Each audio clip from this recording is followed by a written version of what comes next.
planète. C'est tout. Ne ko Fatim. E dun bɛ ka boisson sugu jumɛn min ta? Laji, boisson tɛ de. Ko ne y'a san sugu la. Hey, boisson B. E ka nin fana chifleba in. Ye NBB ka boisson planète di.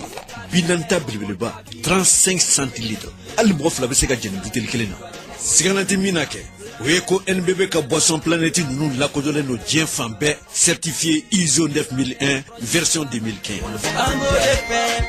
Boisson planète fait. NBB ko k'a da bɛɛ lajɛlen tulo kan u ka boisson planète ninnu u mindala ka di foyi ma b'u ji la wa u sɔngɔ b'u nɔ na anw ka kegu dɛ min da ka d'anw na an bɛ taa yen.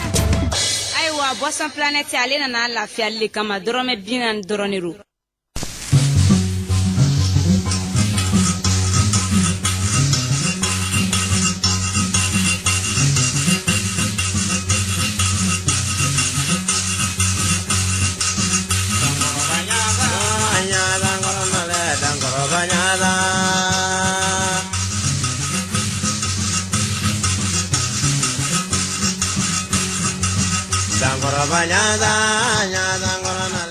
Limana ma kile kana foli bɛ aw bɛɛ lajɛlen maa o maa bɛ ka lamɛn an bɛ aw fo k'aw waleɲuman dɔn aw ma fili aw b'a ka radio mandi de kan radio kile du 101.2 Sidi Niger la Bamakɔ an bɛ laseliw kɛ bi an ka bakurubaw filɛ nin ye mun ye Coupe d'Afrique ye ale bi ale jaabiw an b'olu di ka d'a kan anw ta kɔni nɔgɔyara kabini dimanche nka hali kunu n b'a f'i ye dɔw fana y'a gosi. Égypte ale ye sebaya ɲuman ta o y'a sɔrɔ ale tun dɛsɛra ka bɔ ko fɔlɔ la mun ye Madagascar ale kɔni y'a ta kɛ Niger bugɔli o bugɔli nin ko cayara donc n'ala sɔnna nin émission in kɔnɔ an bɛn'o jaabiw mɔgɔw rappelé la o tuma n'ala sɔnna ma n'an bɔr'o la an bɛ taa championnat national 7e journée ko ma ban 8e de tɛ yen 8e de bɛ yen Masa Solo donc an bɛna daminɛ an bɛ taa 8e journée la ni championnat mun bɛ n'o ye denmisɛnninw kofɔ n'o ye minnu ye 4e journée an b'a da don o la o kuma ka sɔrɔ ka taa tournoi UFOA denmisɛnninw ta mun bɛna taa kɛ Guinékaw fɛ yen kɛrɛnkɛrɛnnenya mun de denmisɛnninw bɛ k'u labɛn o la an bɛ CAN U23 o finaliste olu donna Côte d'Ivoire ni Égypte don fo ka se an y'a fɔ cogo min mun ye actualité européenne kɛrɛnkɛrɛnnenya la Jose Mourinho ale nana Tottenham ta o kuma Pochettino ale ye yɔrɔ bila mun ye Manchester City ye e ko ale tɛna suspend ale tɛna bɔ Ligue des Champions na a tɛna problème sɔrɔ ayiwa ni émission in kɔnɔ an bɛna an da don o la ni ala sɔnna ma kunnafoni mana sɔrɔ ka fara nin kan o y'an ka bi baaraw boloda cogo ye Masa Solo bɛ kɛnɛ kan ba nana bi yan ne yɛrɛ sɔn tɔrɔman ka kunnafoni d'aw ma mun ye Abu Cote Touré ale bolo bɛ nɛgɛw la.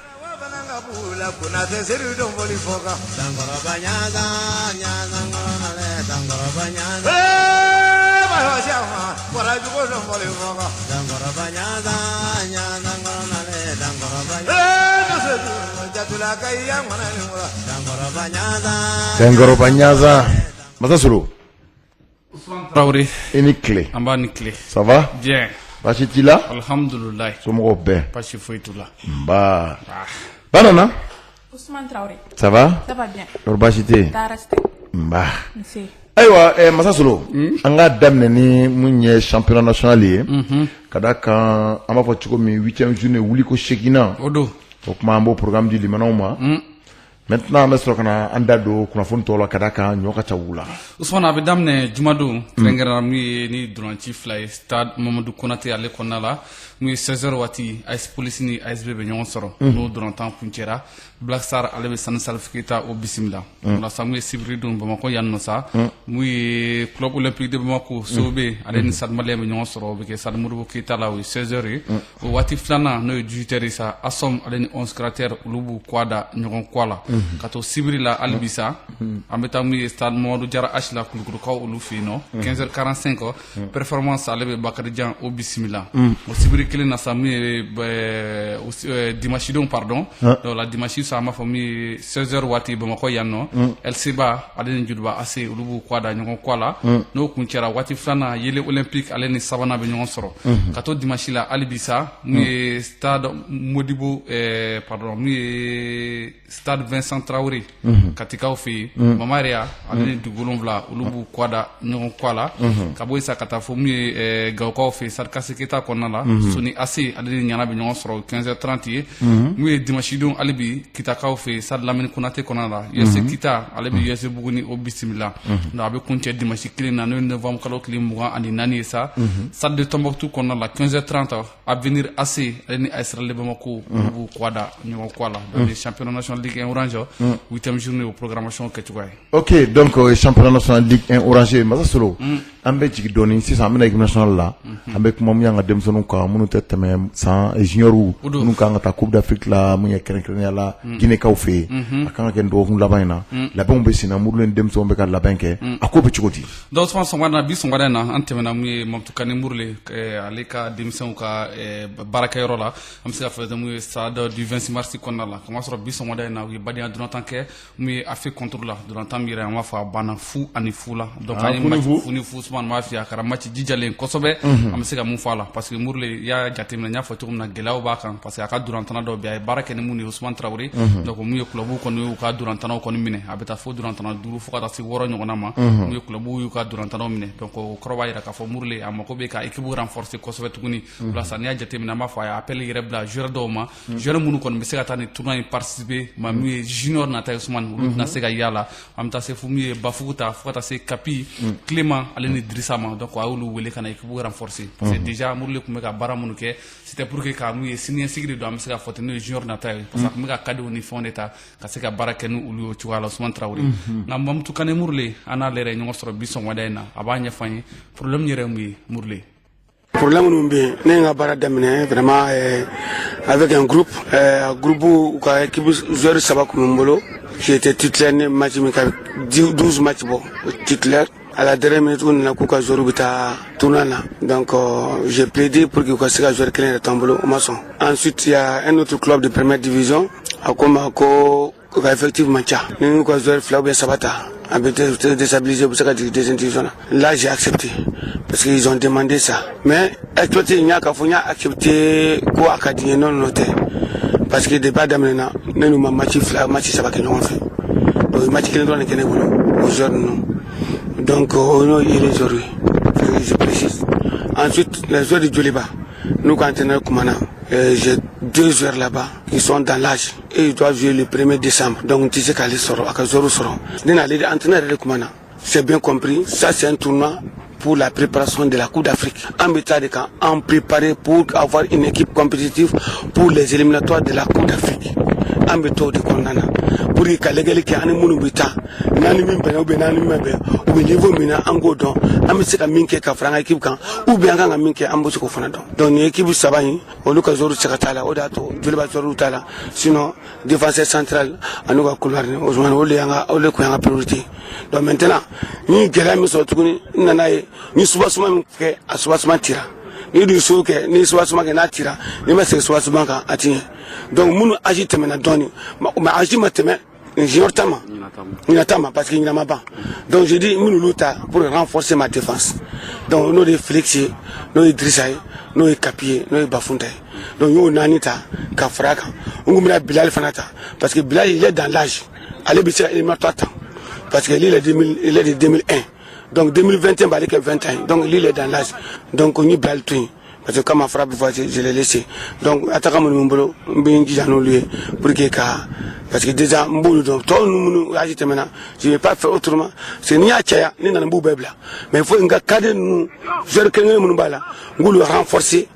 Au des renforcements qui nous et au Lubna famille, comment il faut jouer, comment il faut être agressif, comment il faut.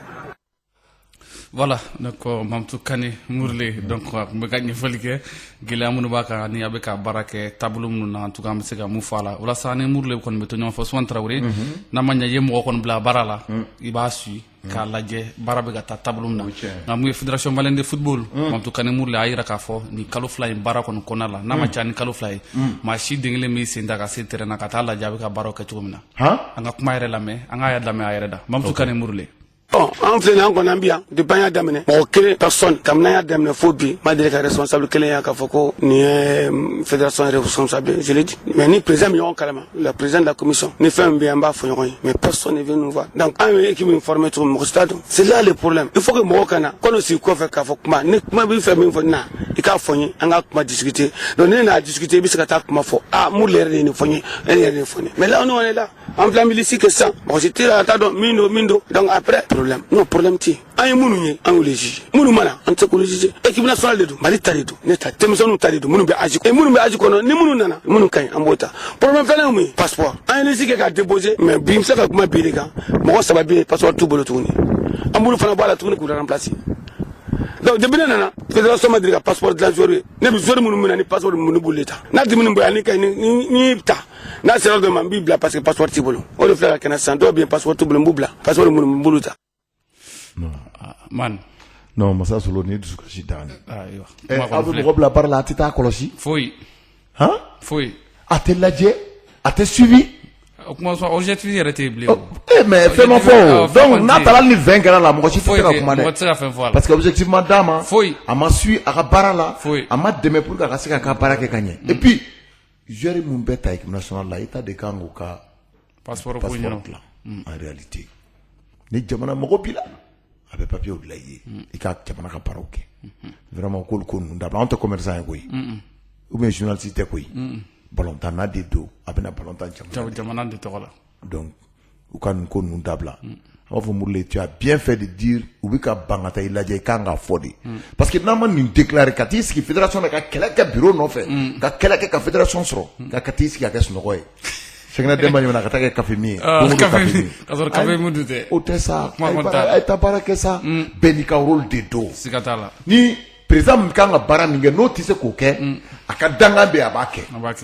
Abaka commission mro bla. Ni doté dobé chaque fois aka y entraîneur ou crève chaque fois kaye bara ou kero la pour que bara se ka kanye. Nous fait une madabla. Jamana pour longtemps. Na ati abisen quoi tanya mani mana alama entraîneur ko nbu sago solo entraîneur mo defo parce que fan sika fuyo nem ngara lebo ta ko da ta ya ta kumino kuma ta mo tsiki kuma ta nyefe masa solo donc son Traoré donc ama fo mamtou kane mourle donc anaka démission ni alama bashike peut-être ama foti donc séance dernière séance yere kon be so ka chinini parce que jumadou walma sibri kon ya jani donc be so ka boya ko kunda mu Guinée kan parce que tournoi kan ke do ko fla barade do da be damne mu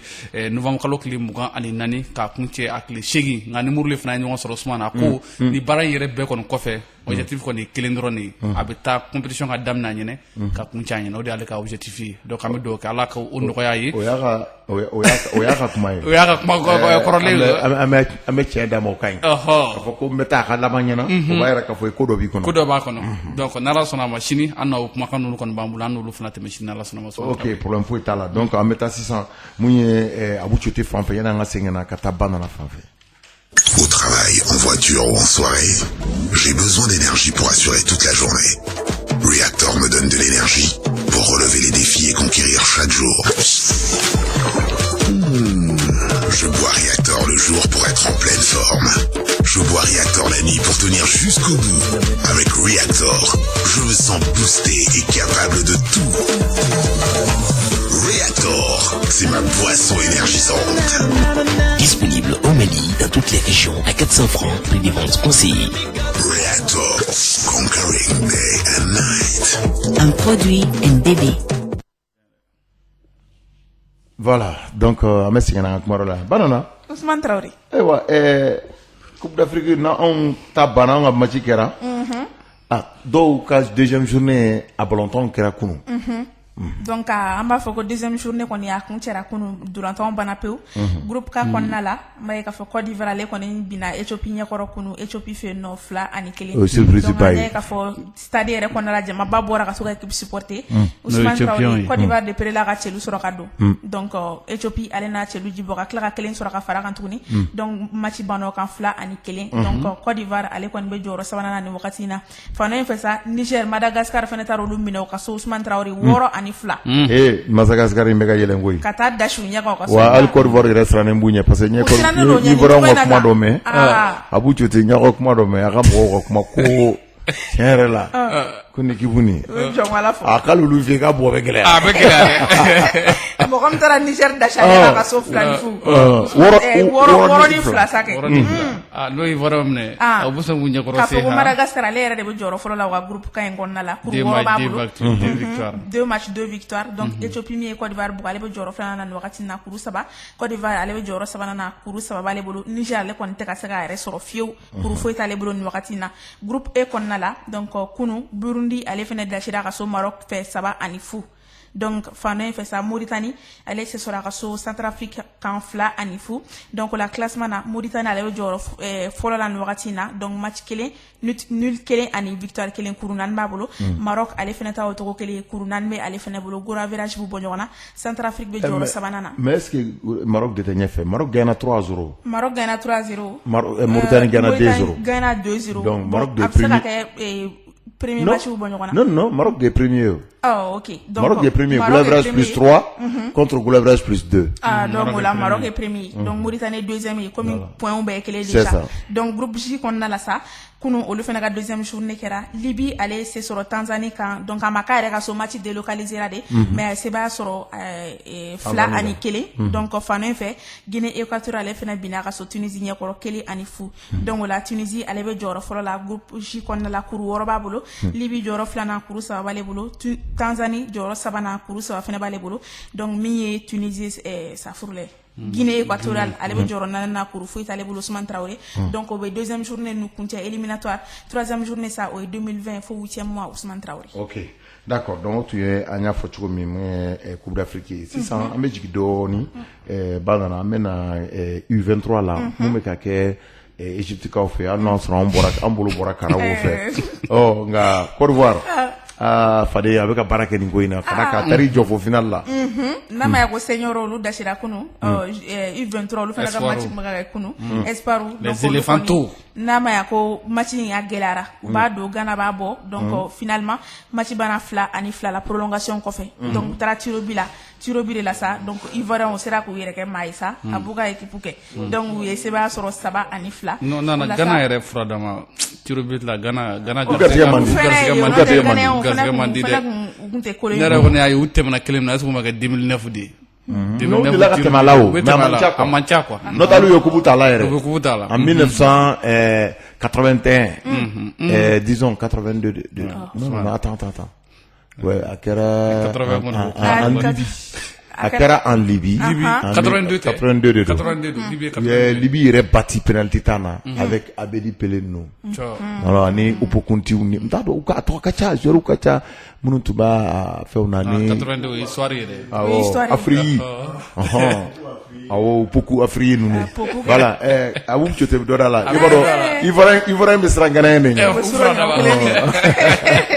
donc o la Côte d'Ivoire ale kɛra jamana fɔlɔ ye min y'a ka billet sɔrɔ ka taa final ba kɛnɛ kan donc n'an b'a fɔ ko fɛnɛ synonyme ye ka taa qualification na Jeux Olympiques Tokyo 2020 wagati filanan na sa Égypte n'ale ye kulon labɛnbaga ye ale fɛnɛ kɔni ye Afrique du Sud minɛ k'a dashi o ɲɛgɛnw ka stade ba in kɔnɔna la 3-0 Stade de Caire nana hali n'a sɔrɔ Alfitiri ka Égyptiens ka penalty siga b'a la dɛ o t'a diya ye wa c'est l'avantage d'être pays hôte donc u tun bɛ ka organiser donc u ye sebaya sɔrɔ 3-0 sule Afrique du Sud fana ma se ka yɛrɛ kɛ maa ye hali ma bi 1 sɔrɔ ka don o fana kɛra baara yɛrɛ finale ye don jumɛn ye waati jumɛn Afrique ma bi 1 sɔrɔ ka don bon e taara ka na m'o date ta mais bi don wa Afrique ma bi 1 sɔrɔ ka don e taara ka na e bi don wa ne ma bi tiɲɛna ne lamaloyara donc finale kɛnɛ kan Ousmane Traoré Côte d'Ivoire Égypte donc jɔyɔrɔ 3nan ɲini na Ghana ni Afrique du Sud olu bɛ ɲɔgɔn sɔrɔ tigi kelen min bɛ ni tigi t'o la fɔlɔ donc Ghana ni Afrique du Sud olu bɛ kɛlɛ kɛ k'o ɲini pour que olu k'u ka tigi sɔrɔ ka taa Jeux Olympiques Tokyo 2020 o kɛnɛ kan Ousmane Traoré. OK donc o ye an b'a fɔ cogo min na CAN U23 o finalistes ye an y'a fɔ cogo min Côte d'Ivoire Égypte ni ala sɔnna ma Côte d'Ivoire Égypte Ousmane a b'a hakili jigin kɔrɔbalenw na 2006 Côte d'Ivoire Égypte doni kama kɔni Égypte y'u bugɔ Égypte y'u bugɔ tiro bi penalty tan tɛ penalty tan no ne yɛrɛ ka cɛ o penalty dɔ jɛ cɛ Drogba an ka tɛmɛ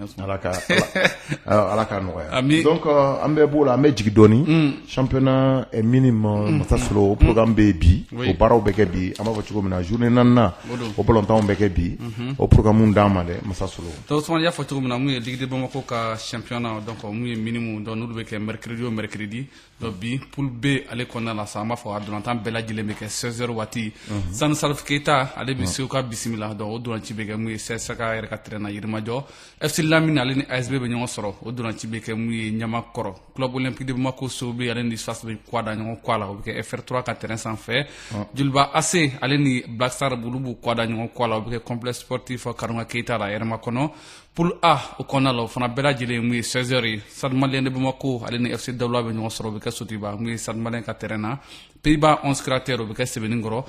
Police Assom o bɛ kɛ école de police la Tomorobugu Flamengo Real o bɛ kɛ Jikɔrɔ ni Para la Ousmane Traoré donc ni burantan bɛɛ lajɛlen bi nɛgɛ kaɲa 16 o waati. Ok donc Masa Solo n'an bɔr'o la an b'a fɔ ko bataki 2 an y'o sɔrɔ ka bɔ fédération yɔrɔ an b'a daminɛ secrétaire général ta la fɔlɔ ka d'a kan secrétaire général ale ye bataki dɔ bɔ k'o ci mun ye ligiw ma k'a ɲini ligiw fɛ ko club minnu bɛ yen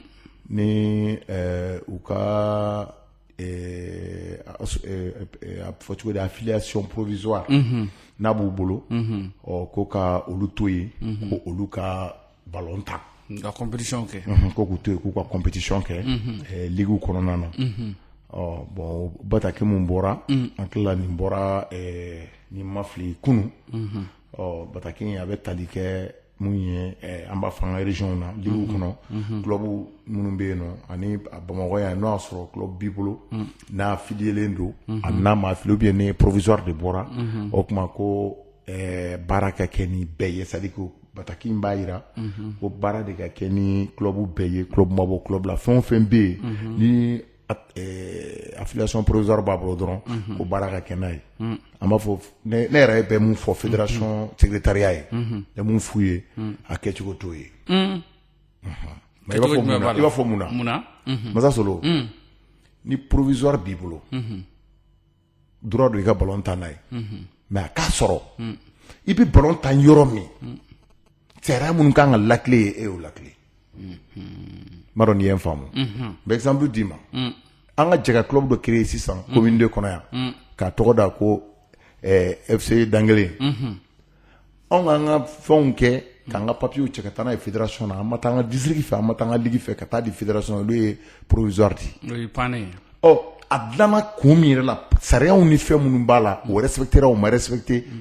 mɔgɔ si t'o dɔn mais fédération kɔni ye papier bɔ dɔrɔn ko a affiliera k'u provisoire dir'u ma k'u bɛ se ka commencer ka ballon tan est-ce que o tɛ gɛlɛya nati wa donc ka papier bɔ tɛ o sariya ko cogo di n'i ye club créé i bɛ district min kɔnɔ i bɛ tɛmɛ o de fɛ district b'i la taa ligue la ligue b'i bila ka taa fédération mais fɛn o fɛn ma tɛmɛ o fɛ segin bɛ k'a kan n'o t'a tɛmɛnɛ o de ye sariya ye secrétaire général ka papier bɔ t'o dilan mɔgɔ wɛrɛ ka papier bɔ tɛ se k'o dilan an ko sariya kuma banna an ka jɔ yen parce que n'i bɔra sariya fana kɔfɛ i bɛ fɛn fɔ mun tɛ sariya ye donc sariya ye nin de fɔ an b'o de ɲini u fɛ u k'olu respecter ni mun m'o respecter o tigi k'o respecter ni m'o respecter i b'i jɔ fo ka respecter n'o ma respecter i sen tɛ taa ballon kan sariya foyi tɛ se k'i permis ka ballon tan secrétaire général ka papier tɛ se ka sariya ballon tan sariyaw papier bingo ye fo mɔgɔw k'o faamu voilà n'i ye secrétaire général ye i bɛ texte lajɛ k'i ka papier bɔ o kɔnɔ voilà n'i y'o kɛ kuma bɛ nɔgɔya masa n'an bɔr'o la fédération président Mamadou Touré Bavier an tila ye bataki ci an ma bataki cira Ousmane hali n'i ma fɔ tubabukan na a kɔrɔ fɔ an ye dɔrɔn kunungo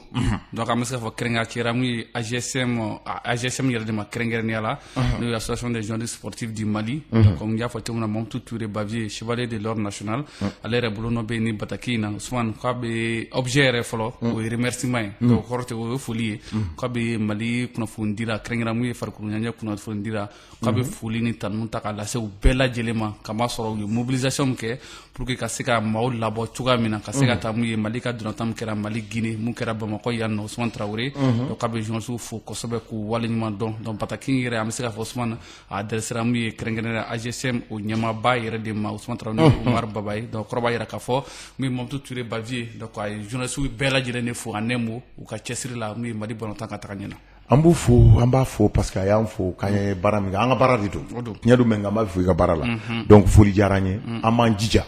an se ye mun ye ka jama mobiliser an se ye mun ye ka jamana dɛmɛ an segoni na an b'o kɛ ni ala sɔnna ma o diyara n ye mais an foli fana ka d'an ye parce que ni maa y'i fo i ka baara la o b'a yira k'i y'a kɛ ka ɲɛ o n'o tɛ n'i m'a kɛ ka ɲɛ a bɛ f'i ye de k'a ma ɲɛ masa donc an bɛ président fo k'a fɔ ko vraiment n'ala sɔnna an bɛ t'o kɔ pour que jamana balontan ka ɲɛ n'an bɔr'o la masa Solo an bɛ jigin sa an bɛ taa fɔ commune 1 na kɛrɛnkɛrɛnnenya la Sikoro Surakabugu an bɛ taa yen coupe an y'a fɔ cogo min association citoyenne pour le développement de Sikoro Surakabugu a final ba dasira nin tun y'a siɲɛ filanan ye deuxième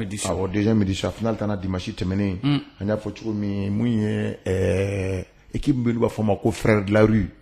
o kuma olu kɔni sɛbɛya sɔrɔ mun ye Chicago kan 3-0 n b'a f'i ye Kalilu sugu na Chicago mɔgɔw bɛ taa n'a tɔgɔ ye kelen a ye 2 don o b'a sɔrɔ Mahamɛ Dramé ale tun ye cɛlu dayɛlɛ balontan kɔni banna o ka 3-0 nin kɛra jamaba in na nisɔndiyaba o kuma association membre fana bɛɛ tun bɛ kɛnɛ kan ballon bannen an ka lajɛ n'an sera ka association balontan in kɔnɔna la capitaine minnu ye kubu ta Moriba Aïdara ale bɛ a bɛ fɔ cogo min na frère de la rue o b'u ka balontanna dɔ don k'olu bɛ fɛ ka Real ta ɲɔgɔn na ko k'a ta fo siɲɛ 3 k'olu bɛ fɛ ko mɔgɔ tɛ se olu la an ka lamɛn a ye mun fɔ nisɔndiya foyi tɛ n na n bɛ n ka joueurs fo ani n ka supporters ani kubu dabaga n b'u bɛɛ fo n diyara n ye trop wa ku wɛrɛ t'an b'a ta an bɛ seri n'Ala sɔnna a ma an bɛ dɔ wɛrɛ ta tugun. a bɛ nin ka kɛ laada ye a bɛ k'a tugu ɲɔgɔn na ne yɛrɛ ɲɛna nin y'a 2nan ye. an mago bɛ Real ta ɲɔgɔn na dɛ triplé an mago b'o la ka sɔrɔ ka kubu to Surakabugukaw bolo k'an yɛrɛ lafiya dɔɔni. Voilà o bɔlen kɔ sa an ka lajɛ n'an sera ka Burama Jara commission d'organisation ale y'o ɲɛmaa ye a nisɔndiyalen don. bon an kɔni ni kubu in sigi ka dabɔra sigida ka ɲɛtaga kama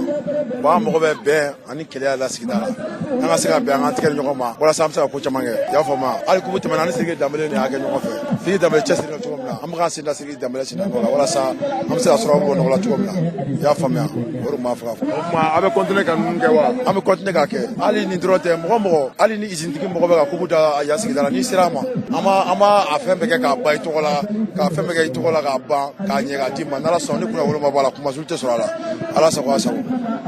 Ayiwa donc masa Solo bannen kɔ Aliou Tangara ale de ye président ba ye association citoyenne pour le développement de Sikoro Surakabugu a ɲɛmaaba ye mun fa tun bɛ kɛnɛ kan nisɔndiyalen don an ka jɛ k'a lamɛn ka d'a kan u ye baara caman kɛ u ka sigida la. an ka foli bɛ bɛɛ lajɛlen an nisɔndiyalen de don wulada in na nin kɛnɛba in kan comme a y'a fɔ tout au long du match ni an ka deuxième édition ye donc comme san o san association bɛ baara dɔw boloda ɲinɛ baaraw hukumu kɔnɔ an ye coupe in programme donc alhamdulilayi an y'a coup d'envoi di hakili la équipe 32 de y'a daminɛ a kuncɛla bi ni frère de la rue ni Chicago ka équipe ye hakili la équipe 2 o bɛɛ y'u jɔyɔrɔ fa an nisɔndiyalenba dɔ la a kunba dɔ fana ye min ye comme le nom de l'association l'indique pour le développement hakila facteur tɛ bi min bɛ se ka mɔgɔw fara ɲɔgɔn kan min bɛ se ka jamana épanoui sigida épanoui nisɔndiya ka tɛmɛ sport in kan o de y'a kunba dɔ fana y'an bolo et ça nous a permis cohésion min bɛ se ka créer bɛnɲɔgɔnya an denmisɛnninw ni ɲɔgɔn cɛ a kunba fana y'o ye alhamdulilayi a kɔnɔna na an y'a ye an ni dɔw bɛ san 10 kɛ souvent san 5 kɛ souvent tɛ ɲɔgɔn ye mais matchiw sen fɛ yan pratiquement an bɛɛ bɛ ɲɔgɔn ye et vraiment hɛrɛ don quoi an ka foli bɛ bɛɛ lajɛlen ye les organisateurs et c'est le point aussi de remercier vous les journalistes la presse ensuite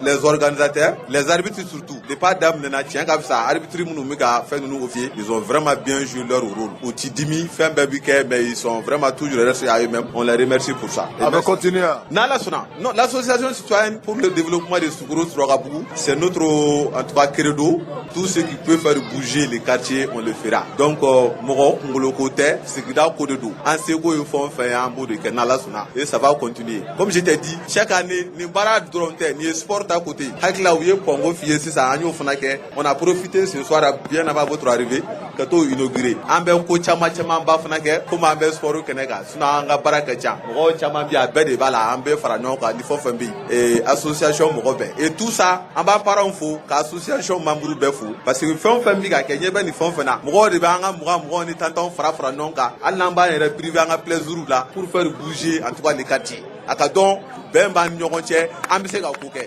vraiment c'est ça. ayiwa nin tun ye président Aliou Tangara ale mun sɔrɔ ka fɔ an ye ACDSS kɔnɔna la Sikoro Surakabugu association bɛ développement kama u ye pont dilan masa Solo baaraw b'u ka yɔrɔ la u ye pont dilan mɔgɔw bɛ tɛmɛ a kan alors que point jig mutani mɔgɔw y'a fɛ n'u bɛ baara la koyi n'u kan ka dɛmɛ vraiment association kan ka dɛmɛ an b'u fɔ an b'u waleɲuman dɔn n'u ye baara o baara kɛ u k'a fɔ an ye n'an selen mun ye an b'u dɛmɛ la n'Ala sɔnna Masa Solo Ousmane Traoré an bɛ taa e fan fɛ sisan oui Ousmane an b'a fɔ min ye coupe interbancaire 10e édition an b'a fɔ quart de finale kɔnɔ bɛɛ lajɛlen kuncɛra Bankofa Africa ale ni mun ye BOA kun bɛ ɲɔgɔn na 2-2 nka tiro bit la BOA bɛ tɛmɛ mun ye BMS ale ni Orabank kun bɛ ɲɔgɔn na BMS gagné 3-0 BND ale ni BSS u banna 2-0 la tiro bit la mun ye BSS gagné 4-3 fo ka taa se Coris Banks ale ni BIM SA donc BIM gagné 2-1 Ousmane Traoré walasa n'i y'a jateminɛ an b'a fɔ min ye APBF yɛrɛ n'o ye banquiers ka jɛkulu Ousmane donc on est AGSM kan ka jouer mun ye sibiri don stade Mamadou Konaté la 16h waati o kun kɔnɔna la remise maaw yɛrɛ bɛna kɛ sini 16h waati APBF yɛrɛ Dakar mun ye Sebeni kɔrɔ mun ye ni Ala sɔnna ni mun bɔra ko kɛnɛ kan an n'o di limanaw ma ladira kɔnɔna la Ousmane Sy ale ni bataki bila ka d'a ma an b'a fɔ ni waati in na k'a ni tile banana Ousmane Traoré donc an b'a fɔ ko Coupe d'Afrique de Ceci Foot n'o ye nɔrɔ duwalen no ka bɔ mɔgɔ minnu ɲɛla o kan ka kɛ Nigeria kaw fɛ yen nɔ kalo tile 22 ka kuncɛ décembre kalo tile fɔlɔ o de hukumu kɔnɔna la an ka équipe nationale kun donna internat la donc kunu bɔra internat la bi u yɛrɛ 13h ma se wa donc u bɛ aéroport sira kan wagati na donc 15h wagati u bɛ vol ta k'u kunda Nigeria kan n'Ala sɔnna ma wagati nataw la an bɛ kunnafoni tɔ da mɔgɔw cam na ka mɔgɔ ku bonne chance ok coupe mouvement waati n'o parrainba ye Sekou Jige n'an ka ma Obama opérateur économique do Rental PDG do o kuma a ka kubu kɔnɔna na sa ni Ala sɔnna ma sini balontan min bɛ kɛ cité terrain na o filɛ nin ye USD n'o ye Union Sportive de Djelibougou ale ni Massa olu b'u kɔ da ɲɔgɔn kɔ a la sini 15h30 équipe welelen don kɛnɛ kan o cogo kelen fana na mun ye cité terrain kelen kan yen nɔ an b'a fɔ kubu kura bɛ yen coupe ASDAC kɛnɛmubaw ka sɔsɔn dɔ bɛ yen ko ASDAC a lancement ye samedi nata ye ni Ala sɔnna ma o lancement kɔnɔna la balontan minnu bɛna kɛ o de filɛ nin ye Hɛrɛma kɔnɔ Taliko ale ni mun ye AS te ka bɔ Kɛnsamugu olu bɛ kɔ da ɲɔgɔn kɔ a la rendez-vous ye 15h ye pour le lancement la nouvelle coupe donc an bɛ foli bɛɛ lajɛlen ma Jeff ale de bɛ ka nin organiser an bɛ bɛɛ fo ka bɛɛ waleɲuman dɔn waati korona an bolo an ye mun fɔ o kɔni don Mourinho ale taara Tottenham kunna o kuma mun ye Pochettino ale ye yɔrɔ bila donc maintenant an bɛ se ka mun fɔ o kɔni ye fɛn ba ye Mourinho parce que a ye san kelen ɲɔgɔn kɛ a tun tɛ baara la sisan a bɛna baara ta City fana City ko b'u kɔ dɛ siga b'u nɔfɛ dɛ parce que Tassi y'a jira k'ale tɛ se k'u ka fɛn trancher parce que ko kiri ma tigɛ ka s'ale ma ale bɛ kiri tigɛlenw de lajɛ n'a ɲɛna n'a ma ɲɛ o donc k'ale tɛ se ka fɛn fɔlɔ donc probablement City bɛ sɔn ka problème sɔrɔ d'abord Ligue des Champions u bɛ se ka bɔ o la wa hali u ka championnat yɛrɛ la u ka Premier League la e ko titre minnu y'a ta gɛlɛya tɛ se ka y'a la de parce que a bɛ ka fɔ ko olu ye namara de kɛ u ka fair play financier ko la ko ma nɔgɔ dɛ ko ma nɔgɔ dɛ ayiwa an ka bi ta bila yan an b'a fɔ limanaw ma n'Ala sɔnna an bɛ ɲɔgɔn sɔrɔ su in na débat sportif kɔnɔna la o kuma kunnafoni caman bɛ yen Mali ka équipe nationale ballontanw o kuma fo ka se mun ye an y'a fɔ cogo min U23 ye mun fɔ sa Masa Solo ni kunnafoni caman bɛ yen bi k'a di limanaw ma an bɛ k'an bɛ da ɲɔgɔn ye a kan baarakɛyɔrɔ la mobili kɔnɔ ne mago bɛ galabu kɛnɛya la tile mun bɛɛ lajɛlen réacteur bɛ galabu kɛnɛya di ne ma ni ka dan sago don o don ne bɛ réacteur min tile fɛ walasa ka galabu kɛnɛya sɔrɔ fo wula fɛ ne bɛ réacteur min su fɛ walasa ka dugawu kɛ su mun bɛɛ lajɛlen ni réacteur ye i n'a fɔ dɔ de bɛ fara ka kow kan wa an bɛ se ka fɛn bɛɛ kɛ réacteur ye ne ka minfɛn galabu kɛnɛma ye réacteur a bɛ sɔrɔ Mali fan 14 bɛɛ lajɛlen na supermarché ni alimentation ko dɔrɔmɛ 80. Reactor, conquering day and night. Un produit NDB.